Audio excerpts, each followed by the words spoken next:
qu'est-ce qu'on dit sur les belles-mères? Donc déjà, dans l'inconscient collectif, elle est considérée comme la marade. La belle-mère n'est jamais représentée comme quelqu'un de bienveillant. C'est jamais quelqu'un de sympa. De sympa. Ouais. Et généralement, c'est souvent les belles-mères qui ont vécu des choses difficiles avec leur propre belle-mère. Et l'autre se dire, je ne vais pas faire la même chose, elles reproduisent en fait le même schéma. AVS avec Philippe Robichon.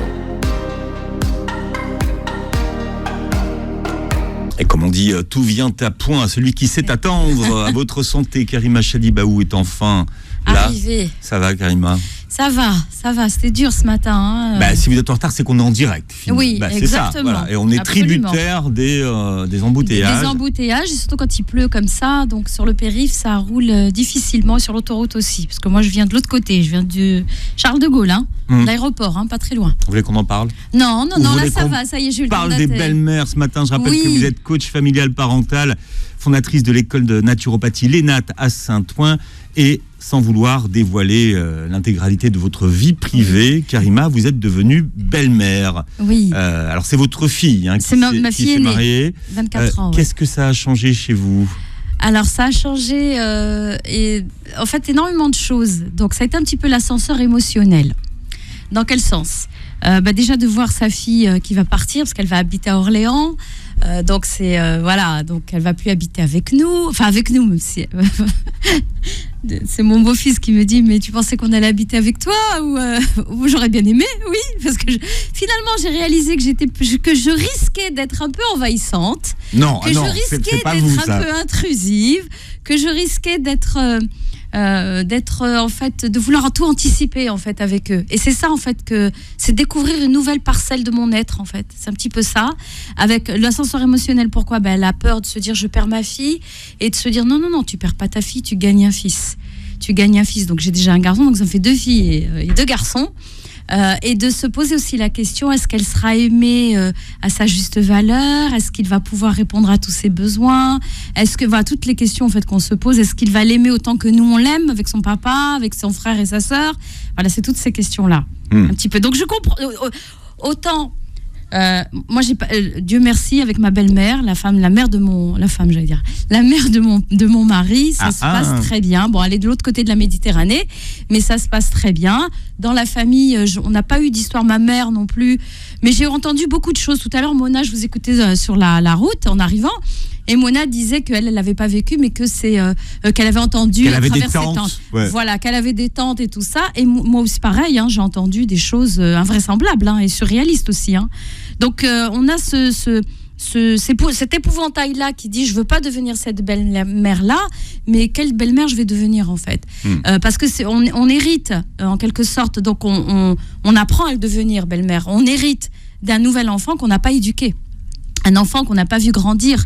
Est-ce qu'on peut partager les mêmes valeurs? Est-ce qu'on va pouvoir s'entendre sur certains sujets? C'est tout ça en fait. Et est-ce que on va creuser un sillon ou même une falaise entre nous, ou bien est-ce que justement on va se rapprocher parce que c'est la famille qui s'agrandit et la famille en fait qui va une autre dynamique en fait qui va fonctionner différemment. Et c'est ce qu'on est en train de tester à la maison et de vivre à la maison.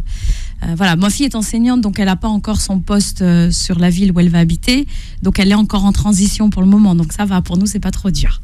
Voilà. La belle-mère est souvent présentée comme la reine des... Ouais, voilà. Et alors le père semble épargné de toutes les critiques. Oui. Ça, c'est bizarre. Oui, et curieusement, comme vous le dites, Philippe, c'est aussi dans toutes les cultures. Vraiment, c'est au niveau universel. Enfin, j'ai pas visité toutes les cultures, je connais pas toutes les cultures, mais en tout cas, quand on fait une recherche un petit peu et on regarde sur le net aussi, et qu'est-ce qu'on dit sur les belles-mères? Donc déjà, dans l'inconscient collectif, elle est considérée comme la marade. Donc on repense à tous les dessins animés qu'on a pu regarder étant enfant, Disney. La belle-mère n'est jamais représentée comme quelqu'un de bienveillant. C'est jamais quelqu'un de sympa. De sympa. Ouais. Non, parce qu'en fait, même dans les télénovelas, dans les feuilletons, elle est toujours intrusive. Elle manigance. Elle manipule, elle manigance. Ouais. Elle crée des problèmes là où il y en a pas. Elle est toujours en position haute, c'est-à-dire moi je sais, moi je suis déjà passée par là, je sais. Et généralement, c'est souvent les belles-mères qui ont vécu des choses difficiles avec leur propre belle-mère. Et l'autre se dire non, je ne vais pas faire la même chose. Elles reproduisent en fait le même schéma. Donc, la souffrance qu'elles ont pu vivre avec leur propre belle-mère.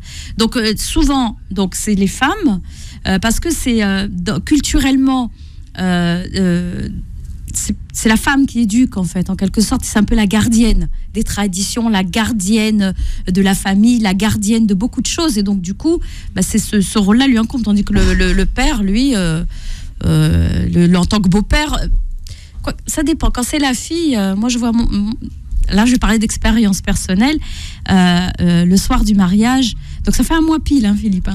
Le soir du mariage, mon mari me dit, déjà, vous vous rendez compte, mon mari me dit, regarde, tu l'accueilles, tu la mets au monde, tu l'accueilles, tu l'éduques, tu l'instruis, tu t'occupes d'elle, tu la veilles, et il y en a un qui vient et qui te la prend.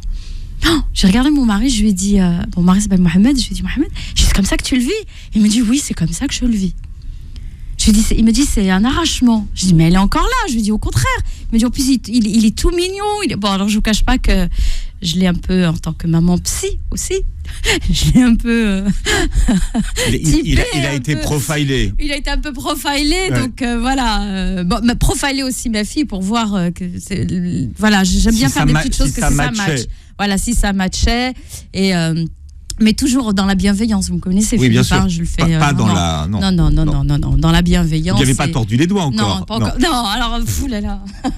Non. Pas encore. Non. Donc votre mari, il le vit comme ça. Mon mari le vit comme ça. Ouais. Et curieux. Mais c'est accepter finalement que ses enfants soient adultes. C'est ça. Devenir. Oui. Belle-mère ou beau-père. Ou beau-père, oui, c'est accepter qu'il est adulte, qu'il fait ses propres choix, c'est pas toujours facile. Et si j'ai un conseil à donner, c'est l'emprise en fait qu'on a sur nos enfants en tant que parents, parce qu'on pense qu'ils nous appartiennent. On l'a déjà dit dans plusieurs chroniques, comme on éduque nos enfants, c'est comme si c'était une extension de nous. Et là, on se rend compte que non, c'est pas une extension de toi, c'est un être à part entière avec une volonté propre, avec des besoins, avec des envies, avec des désirs, avec des projets, avec des valeurs aussi, peut-être pas les mêmes que les tiennes finalement. D'accord ? Donc c'est tout ça qui est mis en jeu. Et c'est tout ça qui doit être réactualisé aussi par les parents. Quand les enfants se marient, dans la famille, tout le monde se réorganise et tout le monde va chercher sa place. Et absolument. Tout le monde n'attend pas la même chose. On a d'un côté les parents, on a celle qui se marie ou celui qui se marie, et puis la nouvelle entrante et le nouvel entrant. Donc, et pour chacun d'eux, se joue quelque chose de différent. Absolument. Par exemple, le nouvel entrant, lui, qu'est-ce qu'il attend de cette famille dans laquelle il arrive ? Alors le nouvel entrant, déjà, il attend d'être accepté, d'être accueilli. Donc il y a souvent la peur du rejet. Comment je vais être vue ? Comment ils vont me percevoir ? Et si je suis pas d'accord avec eux, qu'est-ce qui risque de se passer ? Voilà, que ce soit la fille ou la bru, comme on l'appelle, ou le gendre, oui. Pour les beaux-parents. Les beaux-parents, en fait, se jouent la même chose de l'autre côté, donc en miroir. La belle-mère, le beau-père, est-ce qu'on va être accueilli? Est-ce qu'on ne va pas être rejeté? Est-ce qu'ils vont nous associer à toutes les décisions? Est-ce qu'ils vont nous demander notre avis? Et chose incroyable, et d'ailleurs c'est une discussion que j'ai eue avec mon beau-fils, c'est comment est-ce qu'il va m'appeler? Ah oui, ça commence là, en fait. Ça commence là. Et alors, est-ce qu'il va vous appeler par votre prénom, Madame Baou, ou est-ce qu'il va vous appeler Mémé? Tata? Non, Mémé, peut-être pas. Pas tout de suite. Ah, mais attendez, c'est l'étape d'après. Oui, ça, c'est l'étape d'après. Mais curieusement, Philippe, puisqu'on en parle, puisqu'on est un petit peu en train de parler de ce qui m'arrive en ce moment, j'ai plus de facilité à me projeter grand-mère que belle-mère. J'ai eu plus de facilité parce que j'imaginais tout de suite être grand-mère, m'en occuper, faire plein de choses. Franchement, là, quand j'en parle, là, j'ai dans le cœur, ça vibre, et dans le ventre, j'ai des papillons tellement ça me... Voilà. Bon, ça se voit. Tellement ça vous secoue les colliers. Oui. Et en tant que belle-mère, c'est... Voilà, il y a quand même j'allais dire un jeu, mais c'est parce qu'on est dans un jeu aussi relationnel. Il y a aussi la question du vouvoiement et du tutoiement. Oui, la question du vouvoiement, du tutoiement. Et moi, je me suis rendu compte que mon beau-fils ne me nommait pas, ne m'appelait pas. C'est important de savoir comment on nomme les choses. Exactement. Et les gens. Et comme on n'en a pas parlé, moi j'avais parlé avec ma fille. Je lui ai dit, comment tu voudrais que ton mari m'appelle? Elle me dit, ce serait intéressant, mais on n'a qu'à lui demander. Donc on lui a demandé, on était à table, donc après le mariage et tout ça, et je lui ai dit, au fait, alors moi je suis un peu taquine, hein, je lui ai dit, comment tu m'appelles? Il m'a dit, en fait je t'appelle pas encore. Et on avait tous éclaté de rire, parce qu'il était malade, il m'a dit, je sais pas comment t'appeler, comment tu veux que je t'appelle? Je lui dis, je demande à ma fille, comment tu appelles ta belle-mère, toi? Donc nous, on est d'origine marocaine, le mari de ma fille aussi, donc il appelle le Hajja, donc voilà, nous, c'est pas très original, hein, d'accord, mais bon, c'est quand même... Ça vous colle un coup de vieux quand même, hein. Oui, ça colle un petit coup de vieux, exactement, mais bon... Ça fait la grand-mère, là, déjà. Mais bon, voilà, moi, ma belle-mère, je l'appelle Lella. Ouais. Mon mari appelle sa belle-mère, donc ma mère, le Hajja Fatima, elle s'appelle Fatima. Donc voilà. Et je lui dis, écoute, tu peux m'appeler Khalti, Tata en arabe, soit Tata, soit Tata Karima. Enfin voilà, quoi. Je dis, ce avec quoi tu vas être le plus à l'aise. Dans une famille, la mère, hein, donc la belle-mère, a toujours un enfant, on va dire, sur lequel elle a jeté son dévolu. Son dévolu, oui. Donc c'est quand même... peut-être celui-là qu'il est plus compliqué de voir partir. Oui. Et pour lequel devenir belle-mère devient plus compliqué. Devient plus compliqué parce qu'on a toujours anticipé les besoins de son enfant en tant que maman.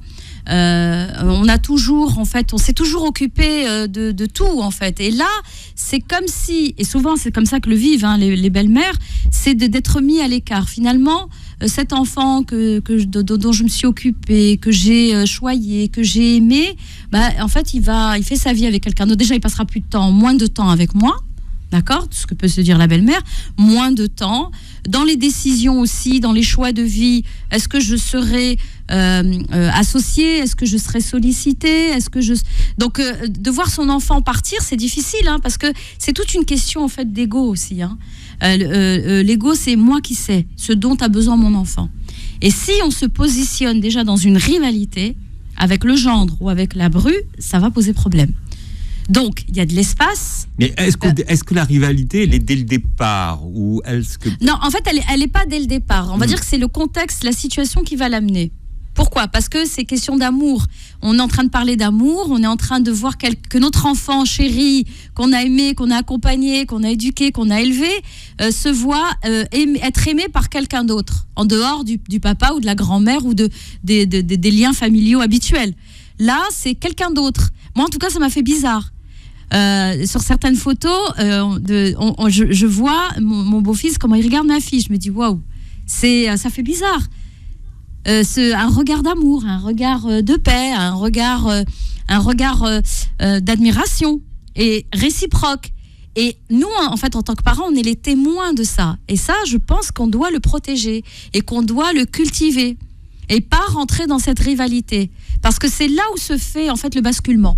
Soit on va se dire, attends, mais moi, c'est ma fille, c'est mon fils, je l'aime, il n'y a personne qui peut l'aimer plus que moi. Et voilà comment rentre justement cette rivalité, parce qu'on se retrouve sur qui aime le plus. C'est une compétition. C'est une compétition. Et il ne faut pas rentrer là-dedans. Surtout pas, surtout pas. Il y a un élément qu'on prend rarement en compte, c'est quand celle ou celui qui se marie, une fois en couple, règle ses comptes avec ses parents en instrumentalisant son conjoint ou sa conjointe. Oui. Donc ça peut arriver aussi. Et finalement, le nouvel arrivant se trouve au milieu d'un conflit, mais pour lequel il n'a rien à voir. Il n'a rien à voir et il n'a pas signé pour ça. Oui, voilà, c'est ça. C'est lui qui paye les pots cassés. Oui. Donc là-dessus, vraiment, dans la semaine dernière, on a parlé de la gestion de conflits. C'est un travail d'équilibriste, hein, vraiment, déjà d'être conscient si celui qui subit, c'est-à-dire le conjoint, le nouvel entrant, qui subit en fait, qui voit ses relations et qui va instrumentaliser le conjoint pour régler ses comptes avec ses parents, là il faut clairement qu'il ne rentre pas là-dedans. Il y a ça. Et la deuxième chose, c'est souvent, il y a beaucoup de mythes là-dessus, mais en même temps des mythes qui sont fondés sur d'une réalité où il y a la rivalité entre la belle-fille, donc la bru, et la belle-mère, la mère de l'homme. D'accord ? Oui. Où il y a, et l'homme, il se retrouve, lui, à faire tampon un petit peu entre les deux. Entre sa mère et sa femme. Entre sa mère et sa femme. Souvent, il va être assigné à faire un choix. C'est ta mère ou c'est moi ? Il ne faut pas rentrer là-dedans. On ne donne pas à choisir entre sa mère et soi-même. D'accord ? Donc là-dessus, il va falloir vraiment être moi je le dis souvent, c'est en tout cas en ce moment, hein, c'est vraiment la médaille d'or de la diplomatie. Il faut vraiment être très diplomate. Je crois que c'est la qualité numéro 1 de la belle-mère. Exactement, la diplomatie, le respect et la communication. Pour moi, c'est ces trois. Quand je dis diplomatie, c'est vraiment avec cet œil bienveillant. Hein. Œil bienveillant, lucide, hein, d'accord ? Parce que des fois, on va peut-être pas s'entendre avec sa belle-fille ou avec son beau-fils. Pourquoi ? Peut-être parce qu'on n'a pas, on n'a pas encore trouvé de sujet, de points de convergence sur lesquels on va pouvoir discuter, sur lesquels on va peut-être pouvoir s'entendre. D'accord ? Donc, on va rester sur des positionnements ou sur des postures où, attention, c'est une question de territoire, où l'autre aussi va peut-être se sentir être assiégé, où la belle-mère va vouloir être intrusive. Par exemple, ça peut être très simple, là, par exemple, juste de visiter l'appartement dans lequel ils vont habiter et dire « Ah, tiens, là, je verrais bien ce fauteuil-là, là, vous devriez mettre une table, votre chambre, elle serait mieux dans cette pièce-là. » Ça, c'est quelque chose qu'on va faire, en tout cas, je vous parle d'expérience un petit peu, et de dire, je sais pas, je vous donne mon avis, ou si vous avez sollicité mon avis ou pas. D'accord ? Donc ça, c'est important. Est-ce qu'on va conseiller ou pas conseiller ? Est-ce que le conseil a été demandé ou pas ? Même si vous avez un avis. Même si vous avez un Forcément. avis. Donc du coup, là, on va pratiquer un peu plus de silence, on va dire. Cette fois, sa langue dans sa bouche. Ouais. Exactement, Philippe. Donc ça, c'est... vraiment, faut être très, très, très attentif et faire preuve de justesse. Vraiment, être juste. D'accord ? Et se poser aussi la question, est-ce que j'apprécie cette chose ou pas ? Si, en s'imaginant, c'est-à-dire je me projette, je vais demander à ma fille ou à mon fils, tiens, je voudrais lui offrir ce cadeau, ou je voudrais, passer des vacances ensemble, venez passer des vacances avec nous, par exemple. Là, ça va être la période des vacances. Ça arrive. Donc, et ça arrive, exactement. Ça arrive. Donc, on le prépare, on communique. Quelles sont vos attentes ? Quels sont vos besoins ? D'accord ? Mes attentes à moi. C'est une alliance. Parce que c'est l'alliance de deux familles. Oui. D'accord ? Aussi. Donc, cette alliance, elle se travaille, elle se discute et elle est là pour être enrichie. Elle n'est pas là pour être cassée ou pour être diminuée. Alors, comme il y a, Karima, l'enfant idéal, chaque parent possède son idéal de bru oui. ou de gendre, et un jour votre enfant arrive avec l'heureux élu. L'heureux élu, ouais. Et qui peut ne pas correspondre exactement à l'image qu'on en avait au départ. Exactement.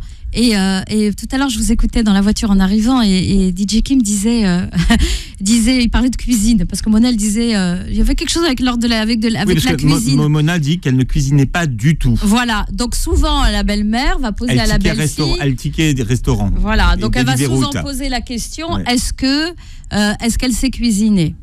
D'accord, parce que il faut dire que c'est la chasse gardée de la mère. Ouais.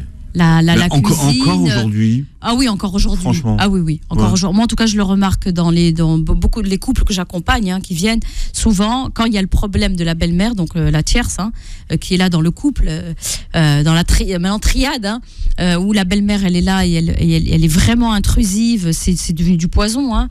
Où elle a un avis sur tout, et sur la cuisine, il va y avoir une comparaison qui va être faite. Tu cuisines pas comme ma mère, tiens, ce serait bien, demande à maman qu'elle t'apprenne à faire le couscous, qu'elle t'apprenne à faire le gratin dauphinois, qu'elle t'apprenne à mettre la table et à tenir une maison. On le voit encore, il y a encore des choses sur lesquelles on est très attaché à ce niveau-là, d'accord ? Donc dans ce cas-là, ne pas y aller, même si vous sentez, là je parle pour les belles filles, si vous sentez qu'il peut y avoir pas une attaque, mais on vient nous titiller là-dessus, vraiment, ne le prenez pas personnellement, c'est juste, n'oubliez pas, vous aimez la même personne. Donc c'est pour plaire, ou pour, même si là, on n'est pas là non plus pour être au service, d'accord ? Mais vraiment, d'être, de se dire, on est ensemble pour le bien-être en fait de cette famille, et pour l'épanouissement de cette famille. De quoi a besoin cette famille pour pouvoir s'épanouir ? D'accord ? Et on ne s'épanouit pas dans la bagarre, on ne s'épanouit pas dans la rivalité, on ne s'épanouit pas, dans la jalousie. D'accord ? Donc ça, c'est important. Et de se dire, savoir vraiment pratiquer le retrait, c'est-à-dire, ma présence n'est pas toujours indispensable. D'accord ? Dire à votre enfant, à votre belle-fille, à votre fille, que je suis disponible si tu as besoin de moi, d'accord ? Ok ? Et savoir attendre la demande du conseil, la demande du besoin. mais je ne vais pas être interventionniste dans le sens où je vais intervenir dans la vie de mon couple, mon couple, vous voyez déjà, du couple de mon enfant. Surtout pas. D'accord ? C'est difficile, hein ? Pourquoi ? Parce que c'est travailler sur le contrôle. Parce que en tant que parent, on veut toujours contrôler les choses, hein, on veut toujours maîtriser les choses. Donc, travailler là-dessus, lâcher prise sur certaines choses pour pouvoir laisser son enfant vivre. Et aussi, même quand il y a des difficultés, ne pas intervenir tout de suite. D'accord ? Dire, ok, si on voit que notre enfant n'est pas très bien ou qu'il traverse... Les conflits, on l'a dit la semaine dernière, font partie de l'évolution de la personne. Ça l'aide à se construire, ça l'aide à se structurer. S'il n'y a pas de demande, en fait... S'il n'y a pas de demande, pas d'intervention. Moi, j'ai un principe qui est celui-là qui me guide. Je le dis tout le temps. On écoute. S'il y a une demande qui est claire ou s'il y a une demande qui est cachée, qui est implicite, eh bien, on va aider à la formuler. Comment on va aider à la formuler ? De dire, est-ce que tu as besoin de mon aide ? Toi, comment est-ce que tu comprends cette situation ? Qu'est-ce que tu voudrais dans cette situation ? D'accord ? Et là, dans ce cas-là, on peut proposer son aide et conseiller. Mais tant qu'on ne l'a pas, qu'il n'y a pas une demande claire et explicite, on n'intervient pas. Bon, Karima, on poursuivra cette conversation sur les belles-mères. Les belles-mères, oui. Et surtout les conseils pour être une belle-mère bienveillante, pour reprendre un mot bienveillante, à l'écoute. Formidable, une bonne belle-mère, une belle belle-mère. Mais oui. Même si, de tous les témoignages que nous avons reçus ce matin, ça se passe bien dans la majorité des cas. On parle toujours de quand ça passe pas bien, mais la plupart du temps, ça se passe bien. Exactement. Allez vous réécouter l'émission en podcast sur beurrefm.net et puis vous regarderez cette moitié de vidéo sur la chaîne YouTube. Très belle journée santé sur Beurre FM.